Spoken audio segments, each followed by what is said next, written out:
as you jump in here, be sure to say hello, and we'll get started in just a few moments.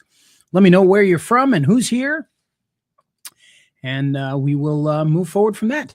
And by the way, as we do today's class, I want you to be thinking about the things that we've taught so far, the things that you want to learn, and as we move forward, because this class is meant to be a, hey, everybody's stuck at home, let's do a class and learn something while we're stuck there sort of deal. So this is not a formal class with an agenda, and a syllabus that's been pre-created. We're going to be talking about how to accomplish certain things. And so whatever you guys think we should go as far as a direction, I want you to think about that during this episode. And, at the end, we'll talk about this. But if you've got something you want covered in this class, this is your opportunity to jump in and say, hey, we want to cover more of this. We want to learn more about creating graphics for social media or videos, or maybe we want to work on who knows what it is.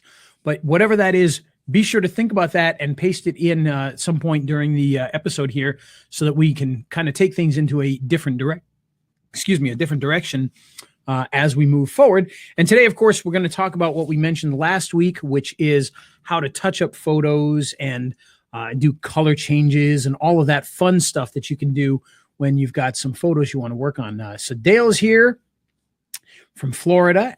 Anybody else, if you're in here, be sure to throw some information in there, because I want to make sure that you can actually hear me, because you never know. I have had times where we've done these types of things and I've sat here and talked only to find out that nobody could hear anything I was saying. So Michael says, it's Michael from Malaysia. Congrats on your son's wedding. Thank you, Michael. It was a fun weekend. We tried to keep it as legal as we could. I kind of joked, over the weekend in emails about how I was breaking the law. I actually had somebody contact me back and swearing at me and everything else, and I'm the problem. And I'm like, dude, I had 12 people come visit my backyard and stay 6 feet apart while we did a wedding. Come on, get over yourself. But anyway, all right. Charles says he's here. Congrats. Brad from St. Louis is here, and he says we're loud and clear. Good.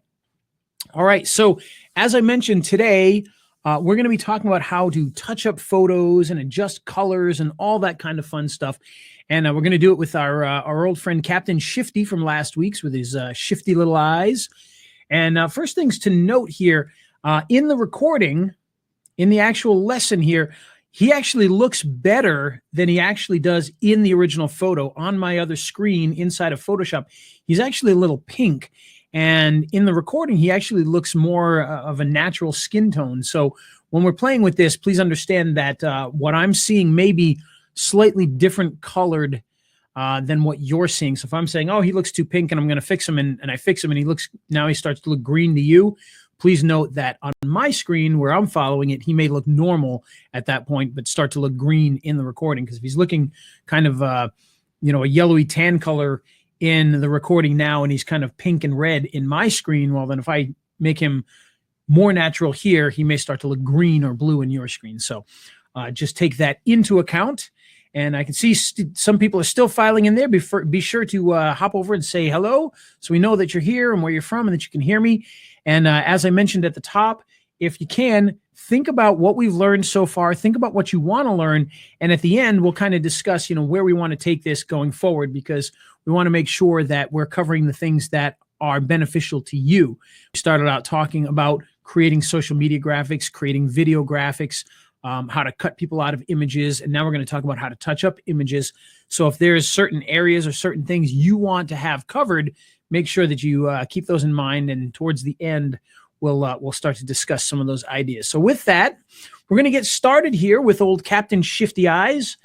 And we're going to do a few things to not only show you what we can do to touch up the image from a perspective of like colors and things like that, but what we can actually do with the image to use it in something else to really touch some things up, okay? So we're going to start off here. We're going to take a look at some of the color tools and what we can do with our old friend Captain Shifty here. And so for those of you who are kind of new to Photoshop, what we have up here is you've got a few different things. Up at the top, you have a menu called Image. And in there, you've got things like mode, your adjustments. You got auto adjustments here for tone, contrast, and color, which, believe it or not, sometimes do a good job. Sometimes they don't do anything. And it just depends on what the computer thinks. If the computer looks at the image and thinks it's already good, then doing an auto tone, auto contrast, or auto color is probably not going to do anything to the image at all. So if you want to have more control, you got to do that inside of your adjustments here, okay? You can work on image size, canvas size, image rotation, okay, clockwise, 90 degrees, etc. In here, you can trim, you can duplicate, you can apply an image, and you can do calculations and analysis here. And there are some things that are ghosted out because we have to do certain things first. Like, for instance, crop is not going to be available until we do something like maybe make a selection, which, oh, look what I did. I didn't even mean to do anything, and I've already made changes. Look at that. All right. So let me go back to that. So if we make a selection inside of this image, now under image, you'll see that some of the other tools work, like crop, okay? And so that's one thing you have to keep into consideration. If there's something ghosted, it's because you need to do something else first. All right, so the first thing we want to do with this lovely image of Captain Shifty here is adjust his color a little bit. It's not bad. On my screen, it's not bad. In the recording that you're seeing on the video there, it's not too bad. He's a little red on mine, a little more normal for whatever reason on your side. So what I'm going to do is I'm going to come up here to image. And first of all, let's just play around with the auto tones and auto contrast and see if they actually do anything. They may not here. So auto tone, if we click that, and you can see it made a slight difference. It actually brought the levels up a little bit on the higher end stuff. And if I hit undo, you should be able to see the difference there. And we'll redo it. Okay. So it's pretty subtle, but it did actually change the tone a little bit. And actually, I kind of like the job that it did there. It kind of made the street behind him a little more natural looking. It was a little orangey before. And so we can come back up here again. We can do auto contrast. And that did pretty much nothing because there's a lot of contrast in here. We got bright spots here and bright over here, and we got dark over here. So the contrast didn't make much of a difference there at all. Okay, so the next one we want to do is we're going to come over here and we're going to do the auto color, and we'll see if it makes a difference here. Like I said, on my screen, he looks a little more red. On the recording on my other screen here, he looks a little more natural. So I'm going to hit auto color and see what happens. And it changed colors a little bit. I don't know if you can see that or not. I'm going to undo it. And you can see kind of in the background, it didn't really affect him very much, but it did affect the background. This kind of turned more of a gray color. I actually kind of like the job that it did. It's a little green, and then it turned it into a little more of a reddish, hues inside of there. So it actually did a nice job. So those did they kind of improved the image a little bit, I think. So be sure to check those out. They can sometimes fix an image without having to do a lot, excuse me, without having to do a lot of work, which is very nice. But of course, if we want to have more control, we're going to go into the adjustments. Now, in here, you got lots of different things. You got brightness and contrast. You've got levels. You've got curves. You got exposure. You got vibrance, hue and saturation, color balance, black and white. You got photo filters. You got channel mixer, color lookup, invert, posterize, threshold, gradient map, selective color, shadows and highlights, HDR toning, desaturate, match color, replace color, and equalize. And we're not going to get into all of these because a lot of these are not going to be things that you're going to need in your everyday work. Some of these things are stuff that I've hardly touched in years. I used to do a lot of stuff with TV news, and we had a lot of images of people. So we used to get into a lot of the different tools then. Of course, there's a lot more tools here now than there was back then. But we used to get into a lot more of that. I don't do a lot of that these days. So a lot of my Photoshop work is graphic design and cutting people out and creating thumbnails and things like that. So it's a little different. So even working on images like this is actually something that I don't do very often. We're going to start right up at the top here with the brightness and contrast, okay? And so we're going to open this up, and it's a very simple tool. You've got two things. You got brightness, you got contrast. And those of you who, hey, Harry, welcome in. It's okay that you're late. We're just getting started. We're talking about changing colors on images and adjusting for color differences. Okay, so the first one, brightness and contrast. Those of you who are old enough to have the old school televisions, you may remember this because you had to mess with these settings on your TV to get a nice picture in there. So brightness is exactly what it sounds like. It's going to brighten up that whole image, okay, until it is absolutely blown out, or it's going to darken that image, okay? And so you could come in here and you might say, you know what? It's a little too bright. His forehead's blown out. We're going to go backwards a little bit, maybe to, you know, a -3, somewhere around there. Okay. And that just kind of brings out the colors over here. Now you've also got the contrast, which is, as you may know, that's going to separate your colors a lot more. So a high contrast is going to turn the blacks blacker, the whites whiter, and bring everything to one side or the other. It kind of finds the middle and then darkens everything that should be dark and lightens everything that should be light to the point where it makes real separations. This can be good for adding some nice effects to things. You can see like his eyes, very dark there, very dark in his hair. Okay. And then the opposite of that is going to be low contrast, which is going to kind of wash everything out. And it actually didn't do it too badly here. It actually doesn't look terrible.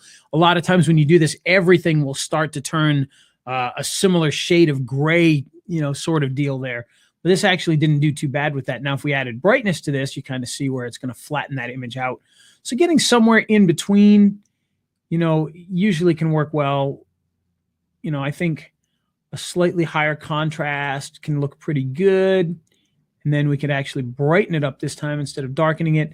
And you can get some pretty good, you know, pretty good imagery there. I think that starts to look really good. So that's one place that you can start. And there is an auto button here. So let's see what the auto says it should be. And you can see they went with a +14 and a -8. So they went kind of the opposite direction I did. Now, for me, I think that starts to make his face look a little too washed out and bright. So I would not necessarily go in that direction, but you know, to each their own. This is what they say they think it is, but they don't know that this is a person. The computer just sees colors and variations and builds based off of that. Okay. Now you can also turn on and off the preview here, which I don't know why you'd want that turned off. Basically, if you turn this off, you can come in here and you can start making changes. You're not going to see them until you save it. And then you're going to be like, oh, look what I did. Okay. So in this case here, I'm just going to cancel that and bring it back to where it was. And now we're going to come up here to image again. We're going to go to our adjustments.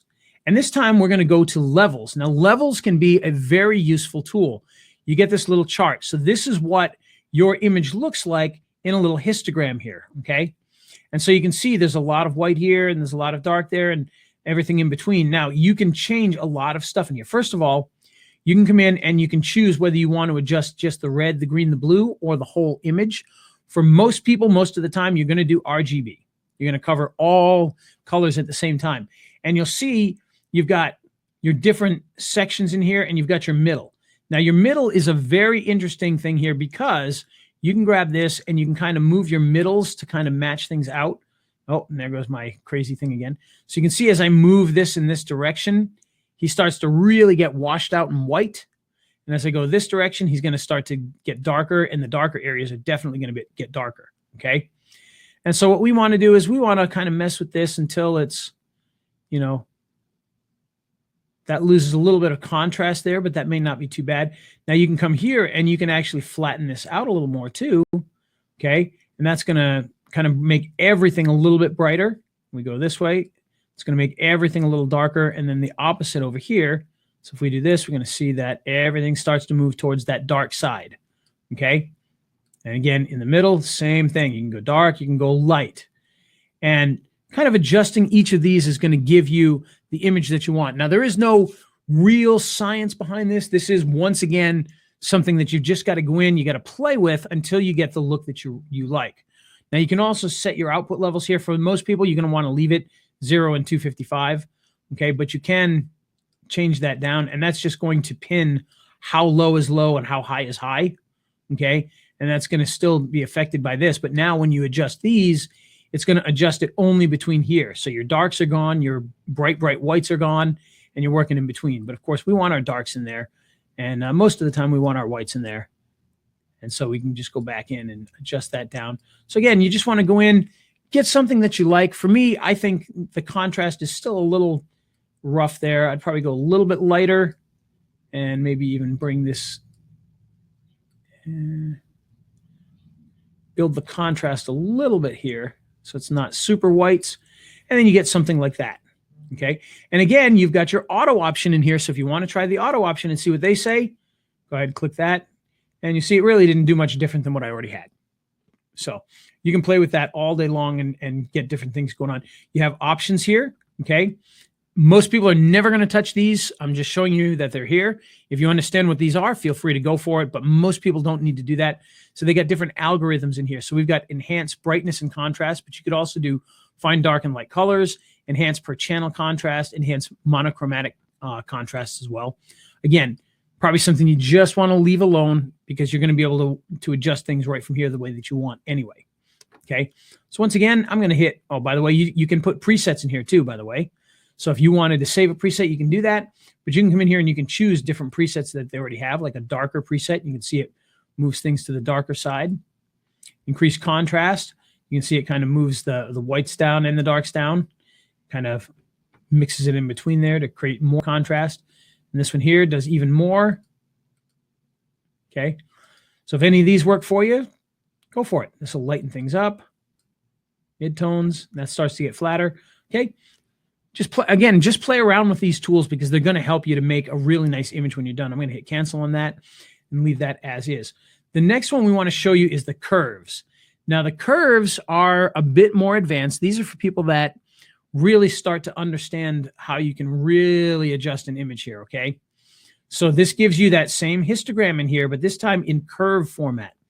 And what you can do with the curves is you can come in and you can make changes. So we could grab this here, and we could bring this down and get our image back. Come on, there we go.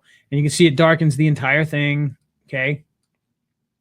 But what you can do with this is you can make little adjustments. So I can click on here, and now I've got another point, and I can come in and I can change that curve, okay, to get different types of looks. Now I can do that again here and go this way and get a really contrasty, or I can go this way and reverse that out. And you can start to really get some weird, wacky things going on here.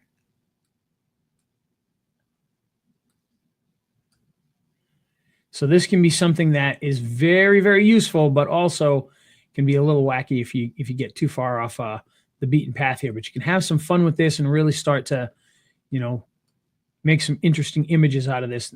You're starting to look a little posterized there, which is kind of fun. And again, you still have your different set points here. So I can change my set points for what's dark and what's light. Okay. And that kind of minimizes what we're going on there. So all of that's built in here. Again, you have different defaults in our settings that you can choose here. So color negative, boom, look at that. Automatic negative color process. Okay, now he's a little green. Let's do it darker. Okay, and that darkens the image. And you can see the curves and how they change based off of that. So when we do increased contrast, look what they did there. They made a quick curve there, a quick curve there. Lighter, it's going to be the kind of the, you know, just bringing up the middle there. So they've just done this. Let's go down. We can do linear contrast. So they didn't do a whole lot of changes there, but just some subtle changes. Medium's going to take that a little further. And once again, we got negative. So that can be fun. And literally, look at that. It's literally negative. They literally took these things and just swapped them around. Okay. All right. So that's your curves there. And by the way, you can control the curves based on each individual color. In fact, let me go back in there into our curves again. Instead of doing the whole image, you could come in here and just do this with reds. So you can change just the reds. You see it turns green. Go this way, it's going to turn completely red because you're adding more red to it. So you can have some fun with this. You could drag this down here, and then you could go this way. And now you're going to get reds and greens. So it's kind of got that, you know, that film stock look to it when you do things like that. So that's another thing you can do is come in here and adjust that. And you can do that with every single one of the colors. So now we can say, you know what, we want to add more blue to that. Oh, wait, we want to remove blue from that almost entirely. Okay. Until you get the look that you want. So curves can be done that way as well. And I just wanted to share that with you because that can be a little fun to play with as well. So the next thing we want to do adjustments wise is exposure. Now exposure is like a camera. The idea behind this is rather than messing with individual things, this is like more like a camera. So the exposure right here. So if you had a camera and you set your exposure too high in your camera, this is what ends up happening. Okay. You can see the brights are very bright. The darks are still kind of dark though, right? Underexposed, the exact opposite. So it works like the shutter on a camera. So it's a little different than lightness, brightness, and contrast. in that it works more like the exposure on a camera. You got an offset that you can add to that as well. That's going to totally wash it out. That's going to totally darken it out. Okay. And then you got your gamma correction. Now, when you talk about gamma correction, what they mean there is, to put it simply, is adjusting things but leaving whites white and blacks black. Okay.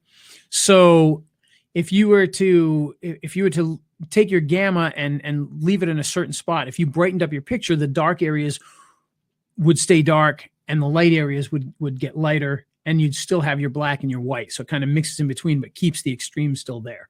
And that's a quick way to think about gamma on that.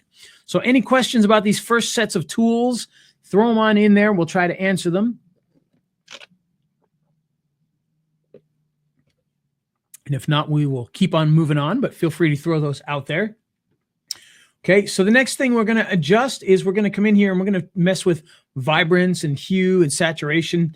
Now, vibrance is an interesting one, okay, because it deals with the vibrancy of the colors. And you can see that's why saturation is in here as well. So if I hit and up this vibrance, and let's see if we can, there we go. You can see it kind of blows out some of the colors a little bit. And on the recording, it actually looks fairly good from what I can see. On my screen, it looks a little too weird. But you can bring down the vibrancy, okay? So it's not going to necessarily, remove all color, but it's going to remove the vibrancy of the color. So in other words, this isn't a black and white image. This is just an image where the colors are not as vibrant, but they're all still there. If that makes any sense. Now, you can still mess with the saturation in here, so we can go up. And it's going to take some of those colors that were more vibrant to begin with and really start to blow those up a little bit. And you can go the exact opposite, and that's going to remove all the color. Okay. Putting it somewhere in the middle, and then bringing up the vibrance, you're going to start to see a big difference in your image here. Boom. There we go. You can see it starts to really go crazy. And if we turn the contrast up on this, we can get some really bright colored effects. Starts to look a little ridiculous. But this just allows you to kind of enhance some of the colors that are in there and brighten them up, okay? Let's hit cancel on that for now. The next tool that we want to get into is the hue and saturation. So this is where you can start to have some fun with things, and you can do different effects, I guess, for lack of a better word, with this. So the hue is going to literally change the colors in the screen. And the way this works, you have to imagine it is, if you've ever seen a color wheel, where you've got a wheel and it's got all the colors on it. And usually you see that in a picker, and you'll have an eyedropper and you can pick one. Well, the hue is almost like spinning that dial. And so all the colors start to change color. And I'll show you what I mean. So as we spin the dial here, in this case, drag, you'll see, the microphone turns purple, he turns green. Okay. And just keeps making those changes. So everything in the image is kind of being spun in a different direction. Now, you may be wondering, well, why would I ever use that? Well, with things that aren't people and faces, it can be very useful because let's say you've got, a yellow car and you want it to be a different yellow. You could change the hue on that and it's going to change the color of that car, that kind of a thing. That's where you can have some fun with that. And again, here you still have saturation, so you can go crazy with that if you want. And you've got a lightness built into it as well, so you can play with that. And between the three, you can get out some interesting some very interesting imagery there. Okay.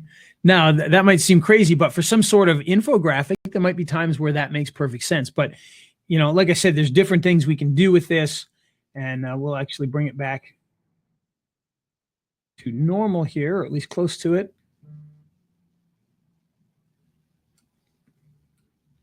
Because there are some other things that we can do with this too. So you'll notice that we've got an eyedropper tool. And I'm trying to think of something in here, maybe this here, if we were to kind of select some of these, you can mess around with some of the colors. And it's going to be hard on his. You can see that changes it, but it's a little too difficult on this image to really show any of that. So we'll leave that for another time. But the idea here is that you can mess with things based on color as well.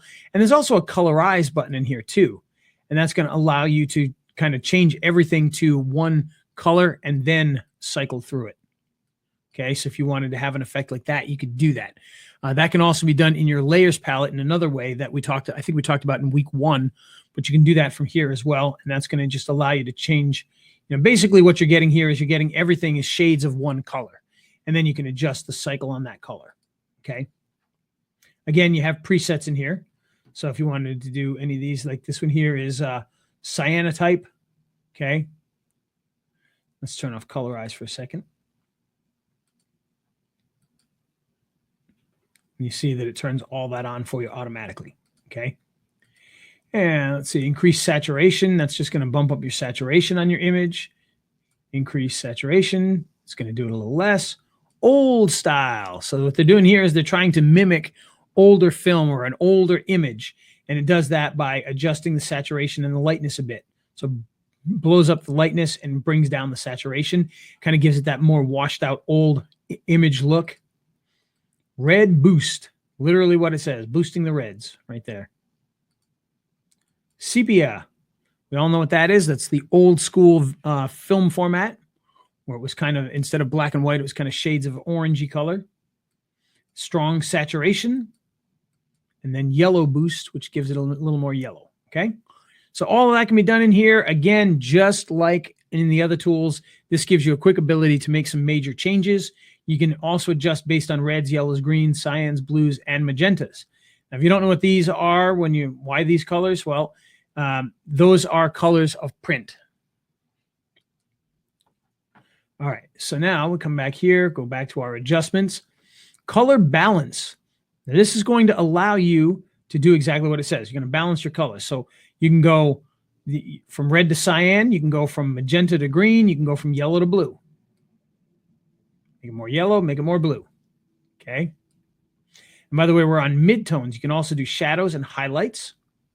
Okay, so we can bring this up more red. We can bring it down more cyan. So if you bring this down cyan, look at that. It starts to look like a certain type of film stock. So it starts to look pretty cool with that. And if you bring up your greens, you can get a different effect. You bring this down here, you can get some really nice looking effects out of this. Get some like film style looks. Okay. And again, this is only messing with the midtones right now. And what they mean by that is the shadows are going to be your real dark areas. Your highlights are going to be your real bright areas. Your midtones are everything in between that's not too close to dark or too close to light. And so it's going to affect the middle more and work its way out. And then with the highlights, you're going to be working directly with all the bright areas. So now we're working with, his brow here, the white on his scarf. And so if we come in and we do red to that, you'll see that it starts to turn the brighter areas red. Okay. So you can kind of mess with them. Now it's gonna leak down and start to mess with all of the color the more you mess with it, but it's going to start with the highlights and then leave the shadows and the dark areas alone a little bit. It's still going to mess with them depending on how dark it gets. Okay. You can do the same with the shadows. So if we take the shadows, you'll see that his face is not really affected very much by that, but the things in the background are, because they're the darker areas. Okay. More red. Now, the more red we make that, the closer, you can start to see it a little more, but you notice that his face here doesn't really change much from doing that because he's too highlighted. So it's going to mess with things based on the how bright or how dark it is. Okay. And we can cancel that out again. So far, Captain Shifty's looking exactly the same, but we've seen some of the changes we've made to him. And in the end, we'll actually do some real changes and leave that. But I just want to go through this. I know I said I didn't want to sit there and go through menus, but in this case, I think we kind of have to a little bit. So this is the black and white filter here. And you can see you've got different filters built into this. Okay. And it's going to allow you to automatically do these different black and white settings. Just kind of fun. And you can come in and you can make your own changes to these. Okay.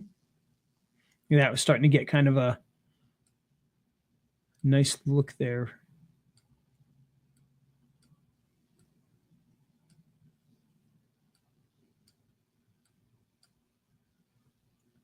So you can get some real nice looking at that. Look at that. That to me is starting to look really, really cool. Kind of like that. It's almost an old newspaper style look to it. So I kind of like that. Now you can also tint this, by the way, just by coming in here and turning on the tint. Okay. So this is kind of looking like an old newsprint. I kind of like that without using a filter. And we'll talk about filters in a minute too. But that can really make a nice image out of that. And that's starting to look really nice to me. I kind of like that. So again, you've got auto in here if you wanted to, and they can do an automation on that. Okay, we're going to cancel out of that. But that's a very cool filter that you can, or it's not a filter, but a very cool adjustment that you can make on that. You got your photo filter here. This is going to, basically what this is trying to do is, this is kind of mimicking, actual photo filters that you can use. So you can see right here, this is a warming filter. There's a different warming filter. And what they mean by warming filter is they're actually warming up the image. So whites are leaning more towards an orangey yellow versus a blue, which would be cool. And so this, you kind of see it gives kind of this warm look to him. He looks, he's reddish yellow and kind of strong. You can do that by the filter. You can do that by a color. Okay. So we can come in and you can mess with the colors. And you see it's not going to like change him, but it's going to add a bit of a filter to it. It's probably very subtle, especially watching on the video, but it makes a little bit of a change there based on the color that you choose. So right there, he goes back to a more yellowy. When I go here, he starts to change a little bit. And I don't know how easy that is to see on your end, but on my screen, I can see the changes. It is subtle, of course. You can also change the density on that. So if I hit OK on this, we can change the density. And you can see it kind of, I don't know if you can see that very well, but there it's kind of still colory. And here it starts to flatten out with that blue hint. And again, you can go back to your filters here. Let's go over the violet filter. And so now everything is based off that color. So this is a good way to also colorize like we talked about earlier. Again, any questions? You guys are very quiet today. I can see everybody's still on here. But if you have any questions about that, throw them out there. I'll be glad to answer them. Maybe you're just enthralled by my soothing voice, but feel free to ask any questions that you have. More adjustments here. Now we can go in here, the channel mixer. So this literally is going to help you to mix up the different red, greens, blues, etc. And you can see right now this is a very red enhanced because we messed around with things earlier. But you see how that changes it there? You can bring down your greens, bring up your greens. Okay. And the channel output that we're doing is red right now, but you can do it by green as well. Or you can do it by blue. Okay. And of course, you got your presets in here as well, black and white, infrared. Hey, that looks kind of like the one we made ourselves a minute ago. Okay, so you can just come in and mess with those. And again, all of these filters are just here to stylize your image and make it look even better than what it was shot at. Because most times when somebody shoots an image, it's going to be pretty basic. Unless they're a really good photographer, they're using filters and certain lenses and things. It's going to be just an image. And this is going to help you to make it to be more than just an image. Okay, color lookup is literally going to help you to analyze a color. So you can see when I did that up here in the histogram, it gives information about the color that you chose inside of here. Okay, so that's not really a tool that's going to change anything. It's going to help you to identify the colors that are there. Going back into our adjustments, now we've got some of that are more, I don't want to say effects, but basically effects. So we're going to invert. Oh, whoops. You get rid of my little selection there first. Let's go back to our adjustments. Invert is going to invert the colors. Boom. So now you got a negative. Okay. Dale says, when we cut out the person last week and put them on a separate layer, does that allow us to change the color filters by layer so we could make the picture look like that's all black and white? Yeah, absolutely. And sadly, I apologize for this. I didn't save our image with him cut out. But what I'm going to do is I'm going to very quickly just use the drawing tool here. And I'm going to cut him out of the picture a little bit so we can show you what I mean, what you mean by that. So what Dale is asking is, when we're changing these colors, does it affect the entire image or just the layer that we're working on? And it works from a layer basis, so you can adjust one layer and not the others. And this tool that I'm using here, by the way, is just the lasso tool. And I'm just very quickly just drawing around him. This will not be the way you want to do this most of the time because it's very hard to get a good cutout this way. But I want to just cut him out very, very quickly. And I would show you like the magnetic tool for doing this and whatnot, but I don't want to get you into bad habits.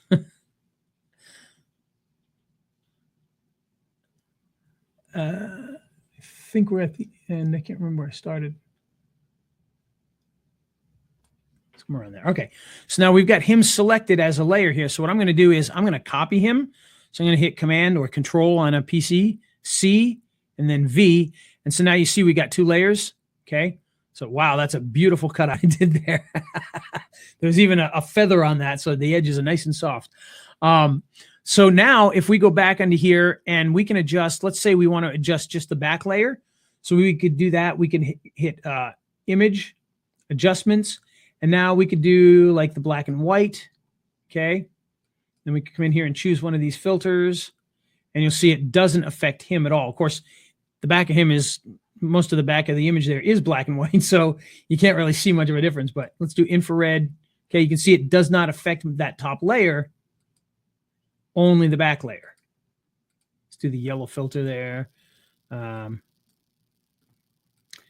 Now let's pull up one that we can actually see a little better. So if we go to adjustments, and this time let's do our hue and saturation.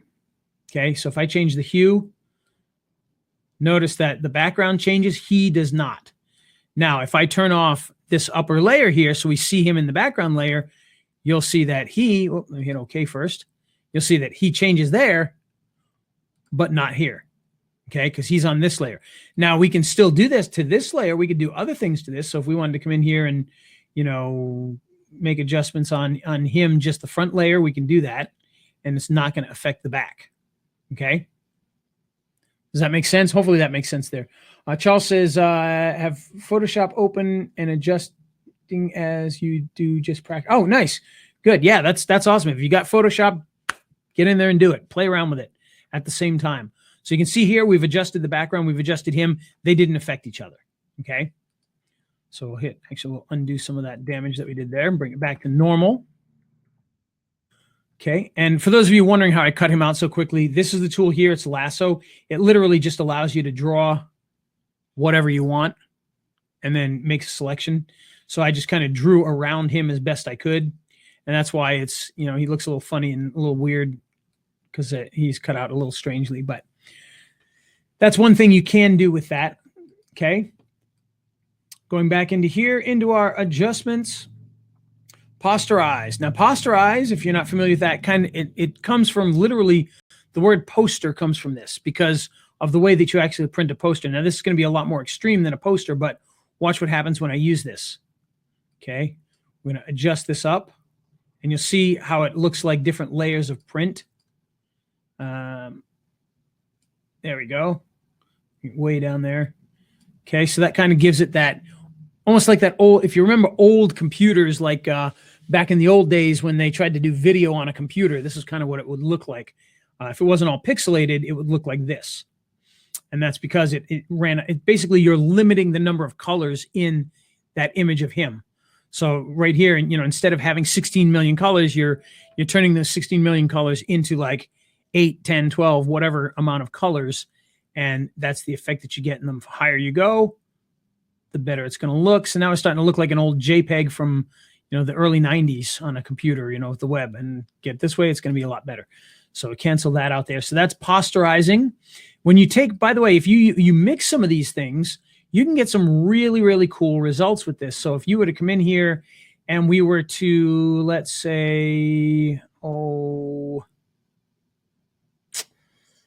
let's use our color balance. And we were to come in here and mess with this, really start to turn it into a certain color like that. And then we were to go in and do something like a posterize.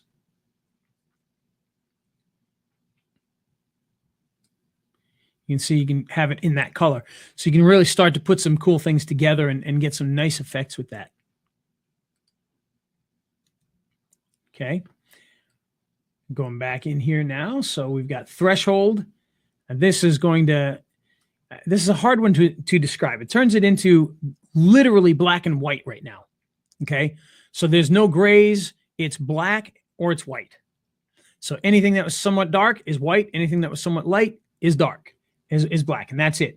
And you can mess around with this to make more things white or less things white. Okay. But everything is going to be a form of just the black and the white. So that's threshold.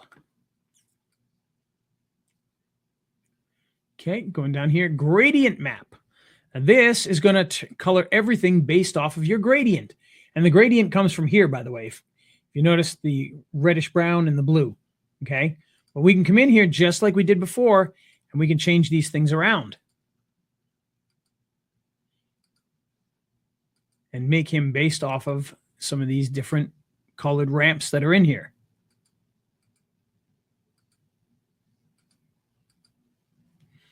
So how cool is that? You get, I mean, look at some of the neat things you can do with that.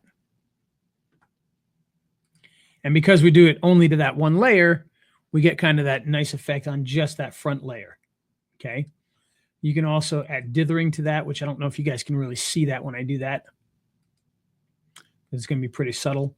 You can also reverse it. That's all in there. Gradient map. You're basically coloring the color with your coloring that particular layer or image with that gradient. Again, you know, not going to be used unless you're really going for a special effect sort of deal. Selective color. So in here, when we get into the selective color, you can see the colors are reds. We can go in here and we can mess around with just certain colors. And again, I don't know if you guys can even see some of that here, but if we mess with just the yellows, it's going to be very subtle. You may not be able to see it on your screen here because it is extremely subtle. You know, if you can see that when I do that on his scarf there. Changes a little bit. Okay. Again, you can add your own custom things in there if you want.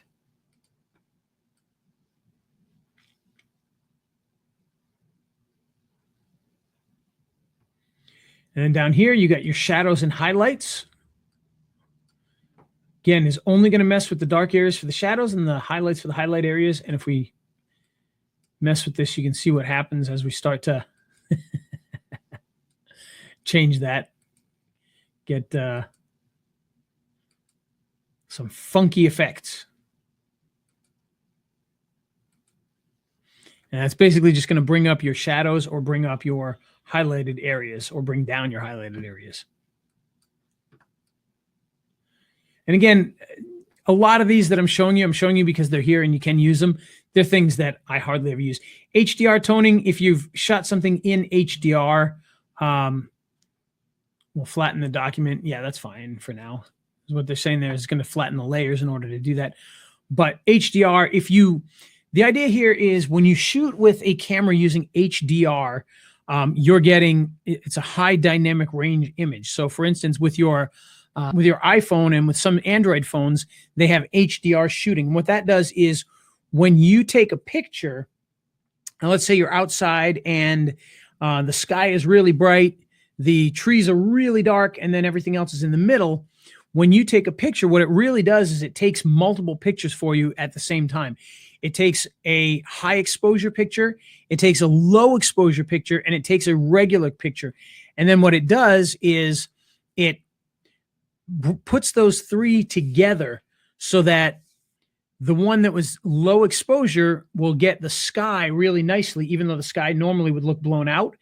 And then you get the opposite of that, where they overexpose it so that the dark areas, you can get all the details. And then it mixes those three together to create kind of a more flat image, but your sky will have detail, your dark areas will have detail, and everything else will have detail. So it really brings out the image and looks a lot better. But of course, this is where you can come in and you can adjust some of those things to kind of add some effect back to the image here, okay? So this is probably not, this may or may not be an HDR image here, but you can come in here and you can start to mess with some of the things to make the picture look the way that you want. Okay. So it's a lot of the same types of things that were in some of the other filters, and you can come in here and you can just mess with your image. It basically takes your image that you shot with your camera that's kind of, just there without any sort of adjustment to it, and just allows you to adjust everything at the beginning. Okay. And so that's what that does there. get our thing back here. There we go. Again, I got to figure out why my graphics card keeps doing that where it turns everything gray. All right. So now going back in here, one last time, you can mess around with the desaturation, match color, replace color, and equalize. So this is stuff that I actually do use quite a bit, or at least I used to. So desaturate, okay, literally does that. It removes the saturation. So it's like some of the other tools that were above, except it does it in one shot. Match color. This allows you to literally match a color, okay? And so we come in here and we can choose, let's say, this green color here. And now you've matched that color. So now you can work with things based off of that. Not something I use very often, but the next tool is one that I actually used quite a bit. And my wife used to use a lot when she did a lot of photography work because, you know, people would wear red shirts and one of the red shirts would be more pink. And so they'd be like, oh, that one's pink. We should be more red. And she'd go in and change the pink to a red. People used to ask for that kind of stuff a lot. And that's what you can do in here when you replace colors. So literally, you come in here, you can choose the color that you want to replace. Okay, so you get your eyedropper tool. And if I want to replace this brown color here, you'll see that when I change the selections, it's going to change it up here. Okay.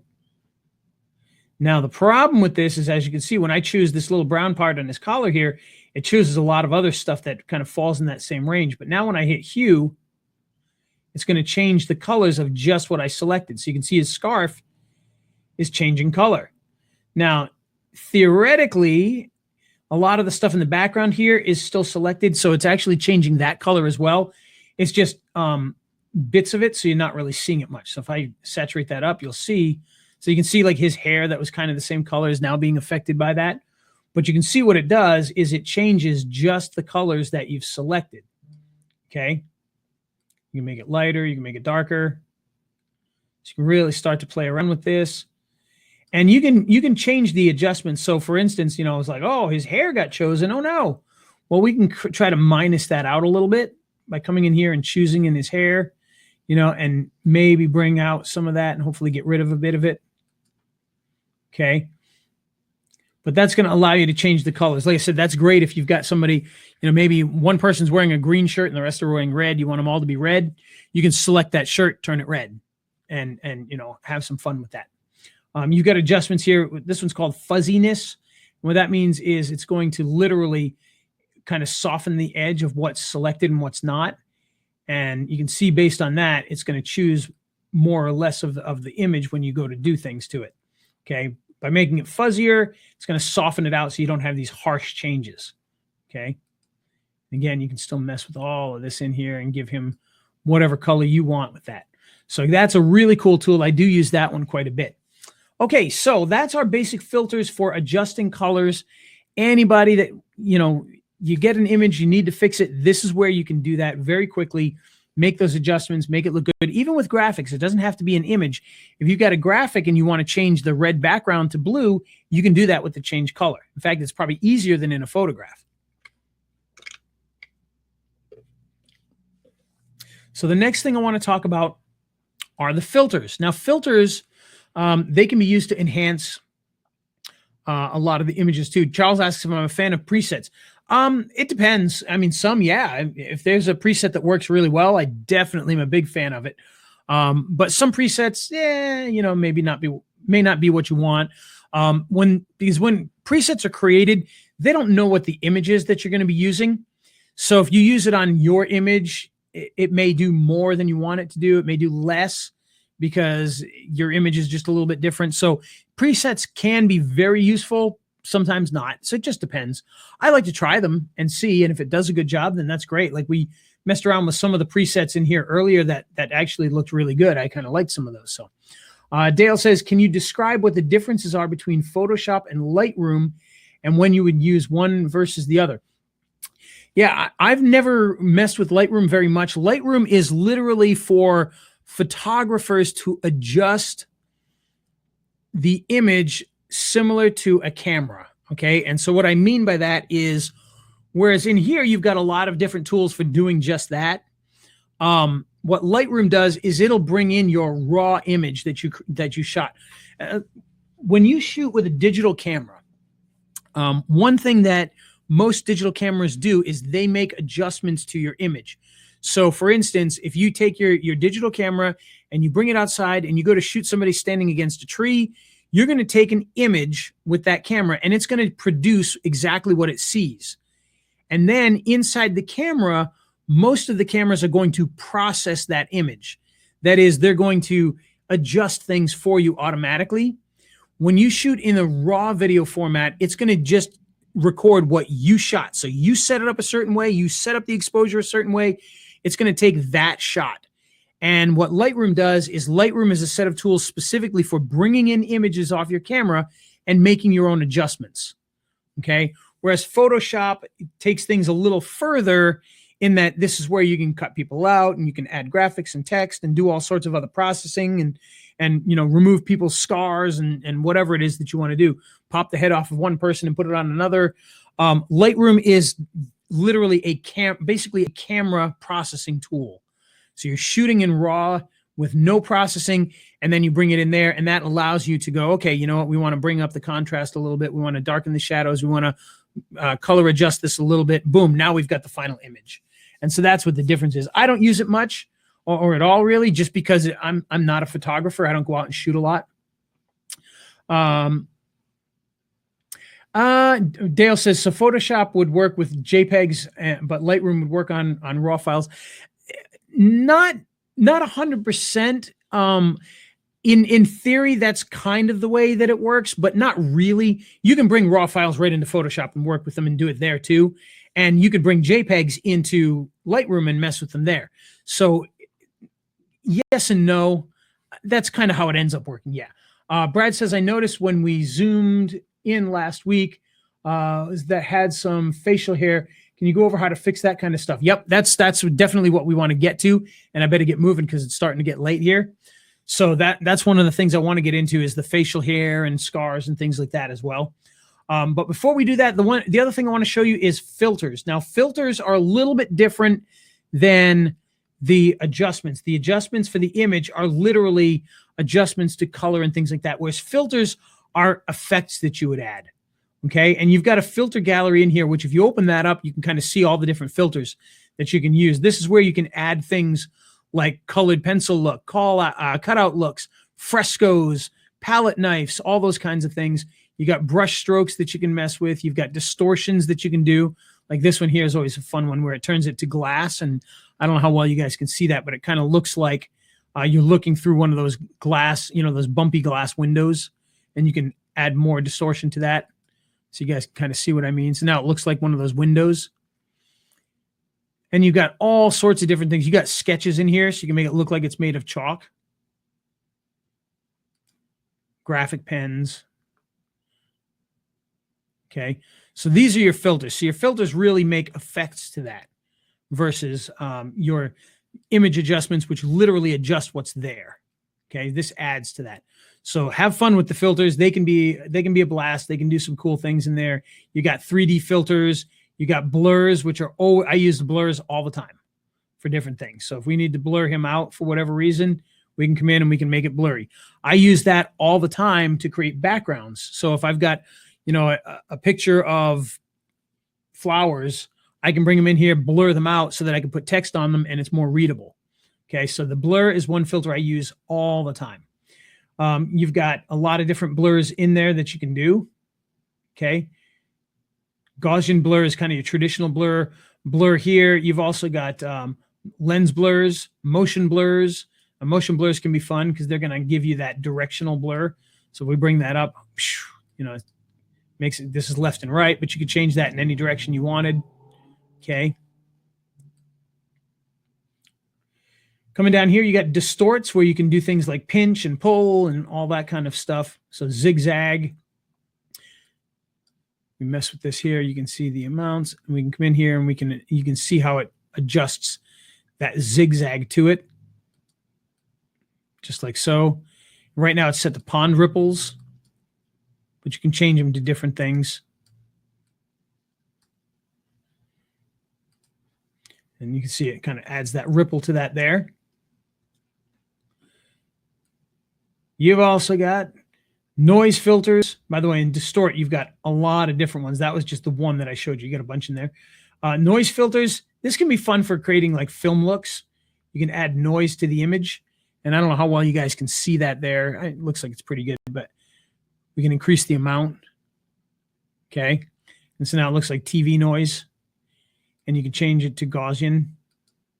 You can also do monochromatic, so it looks like old TV. It's not going to be colored noise. It's going to be black and white noise. Okay. Going on down there. And again, these are things you can just go in and play with. I'm not going to get too far into them. Pixelations allow you to literally pixelate your image.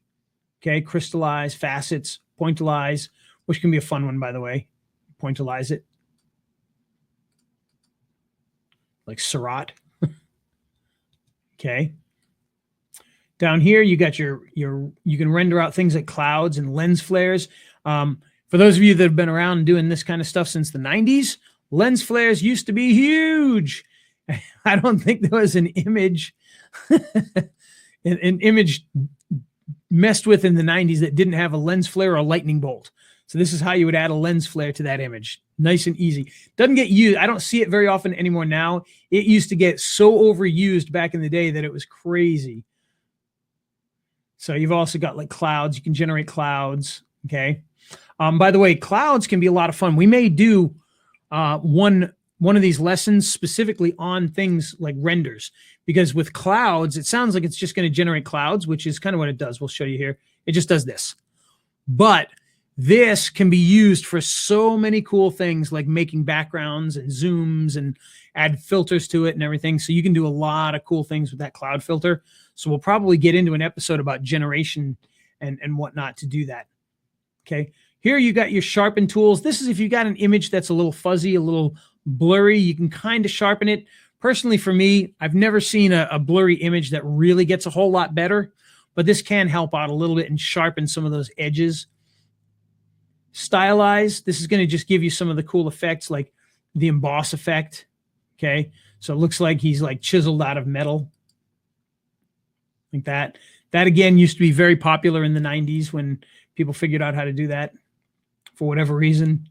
But you got find edges, you got solar eyes, you got tiles, wind. Okay, so you can see the wind here adds like a little wind effect to that. Change it to blast. So hit OK on that. Oh, look at that. He's being blown away. Okay. So all of those are really cool filters that you can add in there. You got video filters like deinterlace and NTSC colors. Not really something that gets used a lot these days. Back in the old SDTV days, this was big because we had to deinterlace images that we grabbed and limit to NTSC colors, because back in the old days, you could only have certain colors in a television. And if you didn't use the right colors, you could cause issues. The color red, if you had a bright red in a TV image back in the old CRT days, it could just destroy the entire thing. I mean, it would just make a mockery and destroy your image. And, you had to be very careful with that. Others, you got high pass filters and minimums and maximums and offsets, but you guys can play with those on your own time and really learn those. Liquify is one that can be fun, that can be used. I'll quickly show that because it's something that we do use. Uses hardware acceleration, blah, blah, blah. Okay, so Liquify, it's going to bring your image in, maybe. There we go. And so now you can come in here and you can do things to your image to what they call liquefy it. So if I grab this is a hand painting tool, finger painting tool. Okay, so if I grab this, I can finger paint on him and do all sorts of crazy things. Give him Indiana Jones melty face here. Look at that. Ooh, scary. Okay, and you got different types of liquefy things that you can do with this besides just stretching it like that. So I can really see a lot of the stuff we're doing here. Some of it's going to be more subtle than others, but you can really start to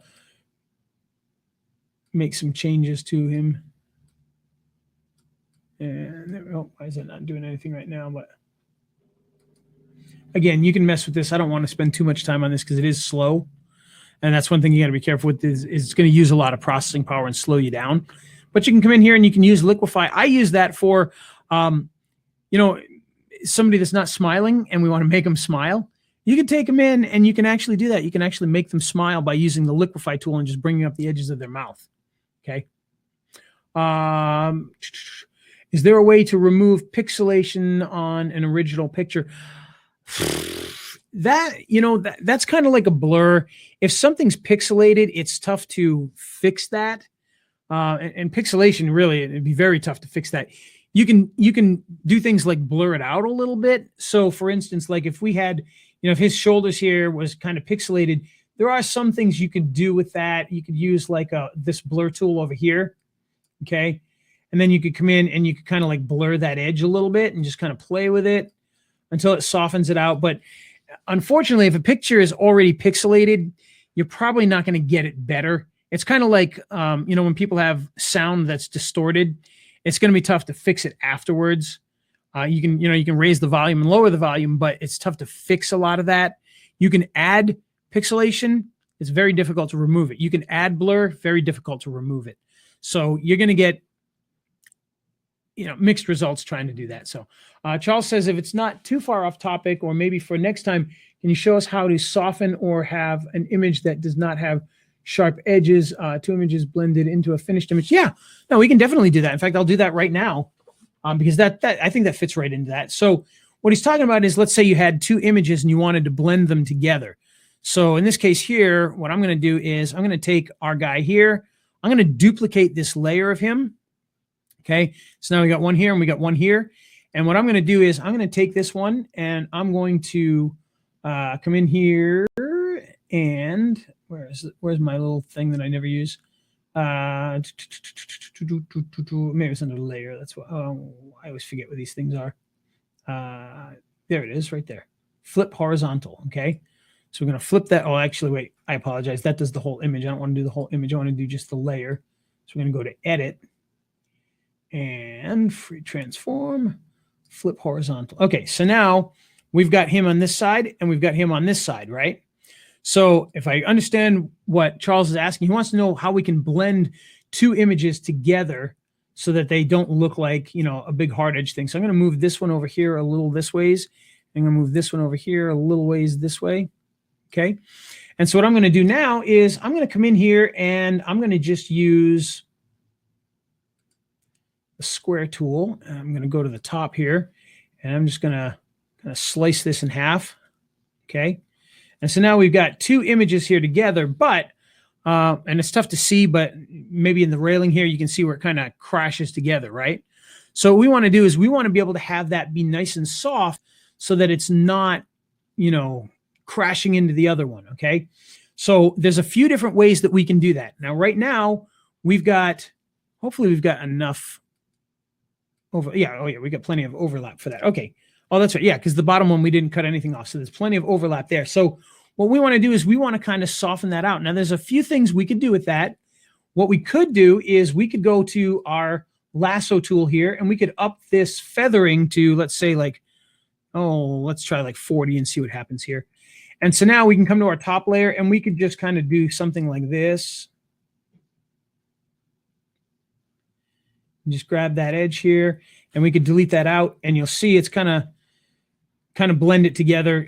That's a pretty terrible one, but you can see it is blended to the other one a little bit. Okay. And the reason for that is because it's got that feathered edge. Now let's undo that. Go back to our original here.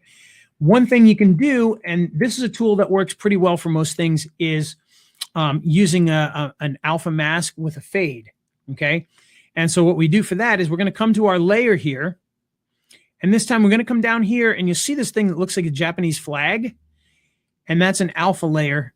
Okay. And we're going to put that there and you'll see it makes this little white box here. Now you can select between the image and you can select between that matte, whichever one you want. Now you'll notice when I'm in the image, the regular color image, that you've got your two colors here that we chose. When I flip over to this mask, it turns this black and white. Okay. And so now when we do anything to this image, we're doing it to the matte, not to the image itself. So I'm going to choose my gradient. And what I'm going to do is, so our edge is kind of like right there. What I'm going to do is I'm going to click here and I'm going to drag over towards the edge to make a black and white ramp. And when I do, you can see it didn't do anything. Why didn't it do anything? What did I do wrong? Okay, for some reason, it's not doing it for me right now. And I'm not sure why it's not doing it. It's being a pain in the neck to me here. What it should be doing is it should be coloring that so that it starts to fade out. And I don't know why it's not working for me here for some reason. And I'm sure 5 minutes after I get off of here, I'll go, oh, I forgot to do this. But yeah, for some reason, it's not letting me do that. See here if my gradient tool is working. So the gradient tool is working, but when I click on here, oh, you know why? I wonder if it's, oh, this is why. Look at this. There we go. That should help it. Yep, that should help it work. Oh, well, you know what? Do that one more time here. Our actual gradient is not set up properly, so that's why it's not doing it. Okay. So we should be good now. Now if we do this, and it still didn't work. The Photoshop gods are messing with me right now. So what it should be doing when I do this is it should be making a gradient across here to make that disappear. For some reason, it's not doing it right now. And like I said, I know I'll get off in 5 minutes later. I'll figure out what I did wrong here. But in any case, that's how it should work. It should be making a gradient and kind of fading it out. And you can also do that with something like the eraser tool. So if you grab the eraser tool, okay, and you come up here, you make that size bigger, much bigger. And then you can come in here and you can actually erase your top layer. Oh, whoops. Let's go back to our link here, our actual image. So you can come in and you can erase around him to fade that out. It's not super subtle, but you can see it's got the soft fade there. It actually looks worse than just our regular one, but that's how you would kind of cut that out and soften it up. Okay. And you can adjust the eraser tool as much as you want to be even softer, but that'll give you the mix between the two. And there's a lot of different ways that you can do that. You can kind of soften that out like that. But the big one, like I said, normally, and I don't know why it's not, I don't know why it's not doing it for me. It should be making a gradient there, but for some reason it's not doing it. And I'm not sure what kind of, I must have done something that's deleted out of there. Let me try it one more time here. Yeah, I don't know why it's not doing it for me for some reason. Try a different one here. No. Yeah, I'm not sure why that's not working for me right now. I must have some sort of setting on it somewhere, but that's what it's supposed to do is fade that out for you. So, yes. All right. So that's how we set that up. Now, the one other thing I wanted to get into is the touch-ups, because that was something that I mentioned last week and that was brought up this week. So let's grab our guy here. We're going to put Captain Shifty back here, and we're going to zoom in on his face here. Okay. And so like we did last week, we can really start to mess around with some of the looks in here. So if we wanted to get rid of wrinkles, if we want to fix blemishes, he's got a few blemishes. And I told you last week I would show you the healing tool and the patch tool and whatnot. And those are over here. Now, what you want to do, which was brought up last week, is you want to make sure that you change your workspace. Okay. So in here, they used to have all the tools in one thing, but now they break it up. So if you're doing different types of things like graphics for the web, and you click on this, it's going to change your tool set here a little bit. And then when you come into workspace again, and you go into photography mode, it's going to add different tools. Okay. And so some of those tools are like the patch tool. Now the patch tool is kind of interesting because what you can do with this is you can come in here and I don't know if you guys can see this. I'll zoom in a little more maybe. Okay, you can see he's got like a little freckly thing there. So I can come in and I can draw around that little freckly tool. And now watch what happens when I click in here and I drag. See what it does there? It'll bring in different pieces of the skin based upon the part where my pointer is. So if I went here, it would put a different blemish on that spot. But if I go into a nice clean spot right there, boom, his blemish is now gone. And so you can very quickly and easily do that with any of these blemishes. And this is what they do with those actresses, by the way. Dove commercials or not. Just come in here, make that go away. Now, one thing I want you to notice, it doesn't just remove the blemish, it actually mixes the colors. And I'll show you what I mean here. So right here, we got that little dot there. Now, if I go over here, you'll start to see that that spot where it was in is a lot lighter. But when I because this piece of skin over here is a lot lighter, but when I let this go, it's going to blend it in. Watch. Boop. And so now the blemish is gone, but you don't have that white spot there. It's actually the correct color. Okay. So the patch tool is one of my favorites. The healing brush is a very similar thing. And that's going to allow you to do a similar type of work. But I like the patch tool a little better, to be perfectly honest with you. Oh, whoops. Let me go back to Photoshop here. So this here, you can see option click to define the source point to be used to repair the image. Okay. So he's got a little blemish here. So what I'm going to do is I'm going to hit option and I'm going to click like here. And then I'm going to basically be, instead of removing that, what I'm doing is I'm painting over it. And it does the same thing. Okay. And it cleans that out. Now, somebody mentioned the fact that he's got a lot of, he's unshaven and we want to clean that up. So what we do, whoops, hello. Let's go back here. All right. Sorry, my mouse is very touchy. So what we're going to do is we're going to choose this area here. And now we're literally going to come in here and we're going to paint.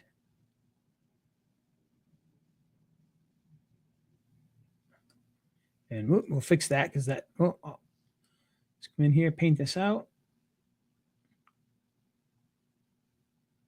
See now there, it's getting that dark part of his chin there. Just going to clean all of this up here. Okay. So same thing here. You can see it just paints away. Again, you got to be careful because you can see like that crease right there in his skin was put into there because of that. But that's how you would paint some of this out of here. So if you want to get rid of that mustache stuff here, you can just come in here and paint it right away. Whoop, just like so. And that's how you would remove any of that kind of stuff. You have to put a little bit of work into it because you can only paint so far before you start to paint on the wrong stuff. Like, oh, if I want to fix this here, I painted his lip. Now I'm painting his lip onto his lip. So you do have to be a little bit careful with that, but you can do some really cool stuff with this if you work it properly and get rid of, just a little bit at a time. Okay. And then you can come in here and you can keep doing that.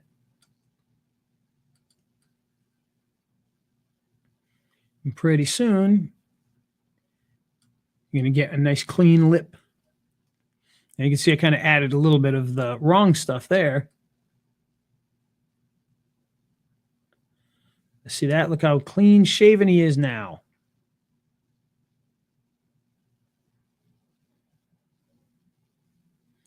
So if you guys forget to shave, there you go. You can fix that up just like that.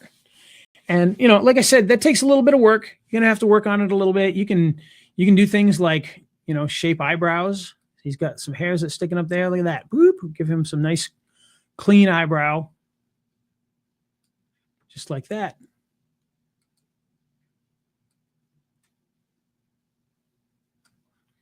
So all of that stuff can be done nice and easily. Get rid of a little blemish there. Boom. Clean him up. And that works not just with like hair and things like that, but you can do it with wrinkles. So he's got like a little bit of a wrinkle there. So I could come and choose this and come in here and get rid of that wrinkle. Just like so. And so those are the tools you want to use for that. The patch tool, the healing brush tool. So all of those, you got the spot healing tool, which you can see there. Look at that. Boom. Okay. Want to mess with the spot healing tool, we can do that. So we'll come in here and go, and now we're kind of messing up there, but you can come in there and you can mess around with different things. But for me, the healing tool is the one that you want to use, and the patch tool. Those are the two best ones for that are really going to do that. Which tool am I using? Again, the patch tool, which is this one right here, looks literally like a patch. And then the healing brush tool looks like a Band-Aid. Okay. And so those are the two tools that I'm using to get that effect in there. And again, patch tool, if we want to get rid of something big like this here, you just put that in there, click inside the circle that you just made and drag out to a different area that you want to use to replace it. And there you go. It's going to clean that up. The healing tool, You're going to hit the Option key to select an area that you want to paint from.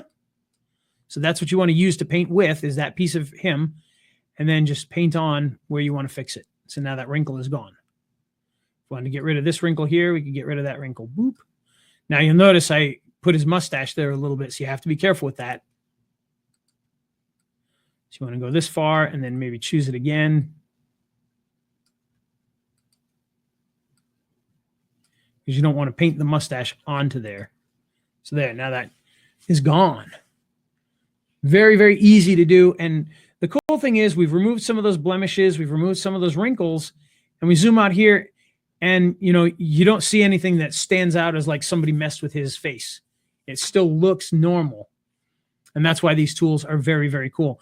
Now, there's one other tool, and then I'll get you guys out of here because I know it's getting late. This is a little bit different than what we've been doing here, but it fits into that same category. And that is when you do a selection and you want to change something. So for instance, let's go in here.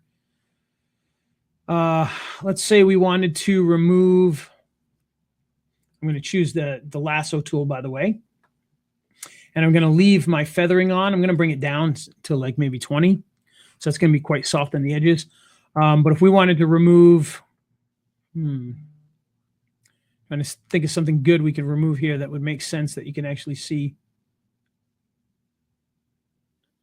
Usually this would be removed for something fun, like if I wanted to remove his mouth so that he had no mouth, we could do this. But of course, he's got a microphone there, and the microphone's going to mess it up.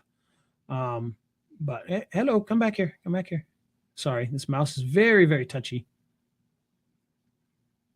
So if we wanted to remove his mouth, and I'll just show you how it works. It's probably not going to work very well because the microphone is there. But if we wanted to remove his mouth so he had no mouth, we could just draw a line around his mouth like this, okay? Now, normally on a layer, if you draw something and you hit delete, it's going to fill in with either black, white, or one of your colors here, depending on what's been selected before. So if I hit this, it's going to actually just cut it out in this case, okay? Now, if I hit shift and delete, it's going to ask me what color I want to use to fill that. So I can say foreground color, background color. So if I choose foreground color, that's going to be this brown, and I hit OK, it's going to fill that with that brown, okay? Let's undo that for a second. If I hit shift and delete again, and this time, instead of choosing one of those colors, I choose content aware, okay? Now, this is one of those real magical tools, but sometimes it's not perfect. But when it works, it's amazing. Like, you know, if you had a picture of a castle with a window in the brick wall and you wanted to remove the window, you could select that window with the lasso like I did, hit content aware, and it's going to remove it and replace it with the brick pattern. It's going to be, and you're going to be like, holy cow, how did it do that? Now, in this case here, because we got this microphone right there, that's probably going to mess with it, and the microphone's going to end up in his mouth. But if we wanted to make his mouth disappear, we chose content aware. It's going to look around and fill it in with what's around it. Okay, so I'm going to hit OK. And yeah, you know, actually it didn't do as bad as I thought it would, oddly enough. But I think that's good. But it did have issues, but I think that's because of the feathering there. So I'm going to change that feathering because I think it's too much with too small a space. So what I'm going to do is I'm going to, oh, come on. I'm going to draw around his mouth again with less feathering. Like I said, hopefully not get, this is one of those things that you see when you want to remove, you know, like somebody from a picture that you don't like. You can do that with this. So we hit shift delete, content aware, hit OK. And yeah, you can see it pulled from his glasses. So it kind of did it, but not fantastically. And the reason is just because there's too many different things going on. But we can always use it again and see if we can get rid of the glasses. And now our feathering's probably too strong. So we're going to cut that down again to like a 6. Try this one more time. Because what it's doing is it's taking this area and it's pulling from up here to fill that area in with something that's already there.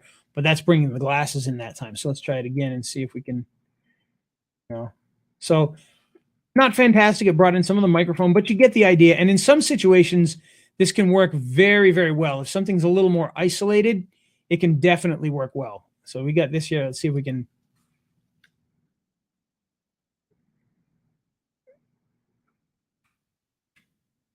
Finish this weird effect of removing his mouth.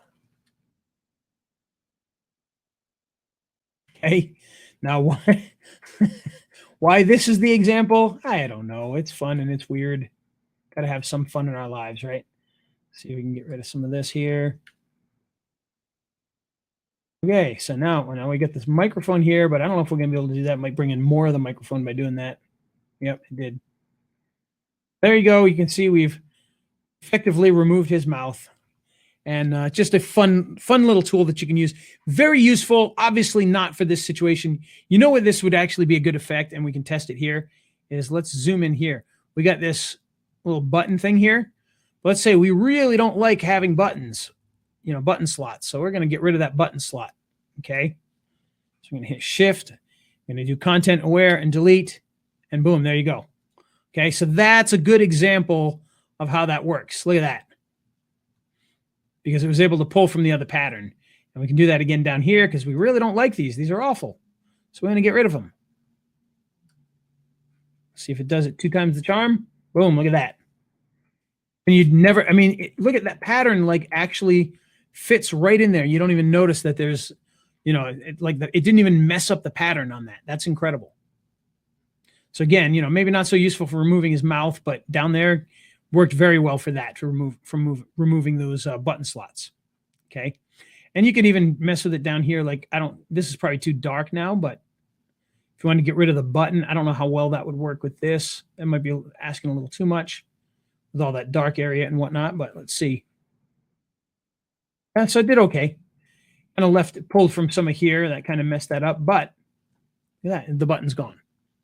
So just another tool that helps you to work with those images. So image adjustments with the colors, we got filters, we got the ability to select things and heal them, we got the ability to select and delete with Content Aware, and all of that's going to help you to make an image of a guy with no mouth, which is probably not very useful, but if you used it for other things than removing somebody's mouth, you would probably have some good use for it. Removing a stain on a jacket instead of a slot in there, would be very useful for that. So with that, we are 21 minutes past our hour time limit, and everybody has hung around. Nobody's left, so that's good. If you guys have any questions, throw them out here now. We'll try to answer them. And now for the last part of this, I do want to ask you, what are some of the things that you would like to learn going forward? What would you like to learn to create? Would you like to learn how to mask things, to be able to use images and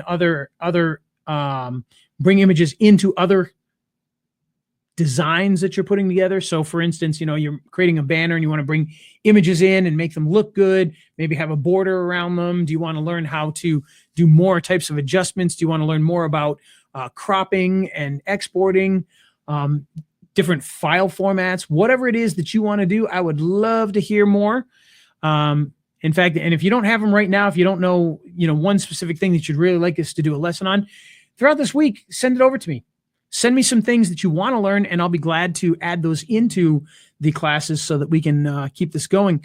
The idea, as we mentioned with this whole class, is to teach people something while they're stuck at home with this whole COVID situation. So hopefully we're not stuck at home for much longer, but quite honestly, we'll probably keep this class going even if everything goes back to normal, because it's a lot of fun. And hopefully you guys are enjoying it. And by the way, for those of you that are learning all of this but don't have Photoshop, now's the time to get Photoshop. You can get Photoshop right now for a very good price. I'm going to put a link in here. And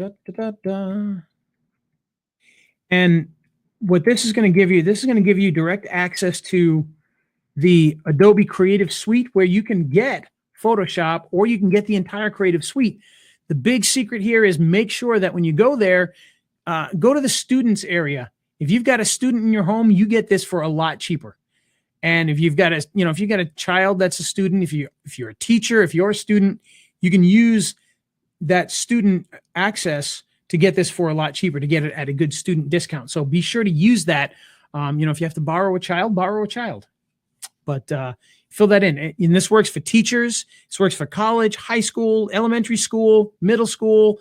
As long as somebody is in a school in some way as a teacher or a student, you can get that discount. So, all right. So it looks like everybody wants to learn all of those things. So what I'll do is I will put together a new curricula for next week that has to do a little more with using images in other designs. And we'll talk about some of that stuff with like the clouds and whatnot. So how to build designs from the stuff that you have, I think would be a good topic for next week. And if you have some things you want me to include, contact me throughout the week. Send me an email, send me a text message, whatever it is you want to do, so that I know what you want to add into this. And we'll start messing with that so you can learn it. So with that, and John says using SVG type files so they can be used in various sizes without pixelation, like an icon. Yeah, we can talk about the SVGs and the AI files and all those different vector formats. We can talk about those as well. So maybe we'll talk a little bit about the file formats when we're putting together our designs next week. I don't use SVGs nearly as much as I use like EPSs, but we can use SVGs as well. They're kind of a newer vector format, so we'll definitely get into that. And with that, well, I think we'll call this one to a close. I hope you guys enjoyed it. I hope you keep joining us each week as we mess around with this. I feel a bit like, Bob Ross doing The Joy of Painting, which I made a little video out of the other day, a little joke video. But, I feel like Bob Ross doing a Photoshop show, so it's kind of fun to do that. So hopefully next week we'll be able to get into some of that and build some happy little designs. And until then, I hope you guys stay safe, stay healthy, and we'll see you in 1 week's time. Thanks, guys.